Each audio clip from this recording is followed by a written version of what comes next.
लोगों के लिए मैरिज सर्टिफिकेट बनाना और मुश्किल हो जाएगा। आप लोग जानते हैं कि मैरिज सर्टिफिकेट को as a important document use किया जाता है, क्योंकि मैरिज सर्टिफिकेट से आप लोग गवर्नमेंट की मिलने वाली तमाम स्कीम्स का लाभ उठा सकते हैं।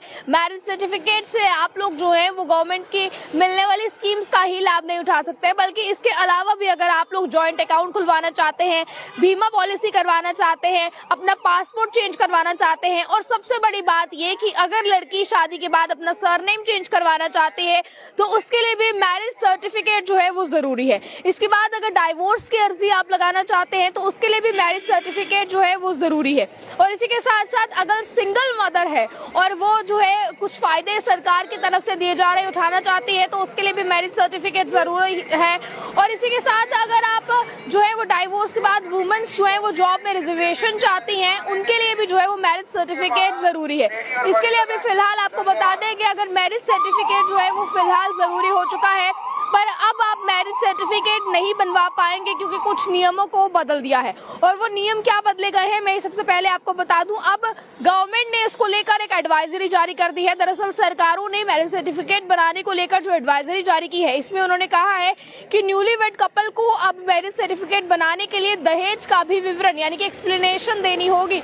जो शादी के समय दहेज दिया गया था लड़की वालों की तरफ से, अब अगर मैरिज सर्टिफिकेट बनाना है तो उसकी भी एक्सप्लेनेशन देनी होगी कि कितना दहेज दिया गया है, क्या क्या सामान जो है वो लड़की की तरफ से दिया गया है, इसकी भी पूरी लिस्ट बनानी होगी। उसके बाद ही मैरिज सर्टिफिकेट बनेगा। इसे इसलिए जरूरी किया गया है क्योंकि डाइवोर्स के बाद जब लड़की को मेंटेनेंस देनी पड़ जाती है या लड़की को बाकी चीजें जो है उसका हक देना पड़ता है, तो पहले से ये सभी चीजें हो, क्योंकि बाद में इसको चलते मुश्किल पड़ती है कि दहेज में क्या मिला था। लड़की इस चीज का दावा करती है कि ये सब चीजें मैं अपनी शादी के समय साथ में लाई थी, अब अगर मैं डाइवोर्स ले रही हूँ तो मुझे वो सारी चीजें जो है वापस चाहिए।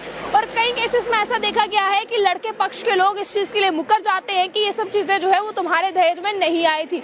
इसलिए अब अगर आप लोगों को मैरिज सर्टिफिकेट बनाना है तो दहेज जो लड़की लाई है उसकी भी एक्सप्लेनेशन जो है वो साथ में रखनी होगी, उसके लिए भी एक्सप्लेनेशन देनी होगी। और उसी को एक्सप्लेन करने के बाद, उसका विवरण देने के बाद आप लोग मैरिज सर्टिफिकेट बनवा सकते हैं।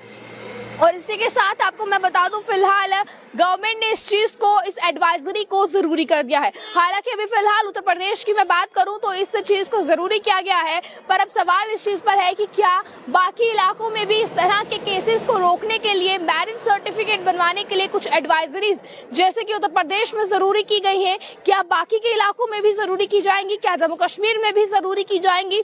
और फिलहाल जो ये फैसला उत्तर प्रदेश सरकार ने लिया है, आप लोग किस तरह से देखते हैं और आपकी इस पर क्या राय है? क्या आपको लगता है कि बाकी इलाकों में भी मैरिज सर्टिफिकेट बनाने के लिए ये चीजें जरूरी मैंडेटरी करनी चाहिए कि दहेज के लिए भी जो विवरण है, एक्सप्लेनेशन जो है वो पूरा दिया जाए, साथ ही में लड़की क्या लेकर आई है ये चीजें भी जो है वो साथ रखी जाए, ताकि जब डाइवोर्स के मसले सामने आए तो इस तरह की मुश्किलें जो है वो किसी भी पक्ष के लोगों को ना आए, यानी कि ना तो लड़के पक्ष के लोगों को आए और ना ही लड़की के पक्ष के लोगों को आए। तो आप लोग इसको लेकर क्या कहते हैं, आपकी इस पर क्या राय है? क्योंकि मैरिज सर्टिफिकेट एक ऐसा जरूरी डॉक्यूमेंट है जो अगर लड़की अपना सरनेम चेंज करवाना चाहती है तो उसके लिए भी मैरिज सर्टिफिकेट मांगा जाता है।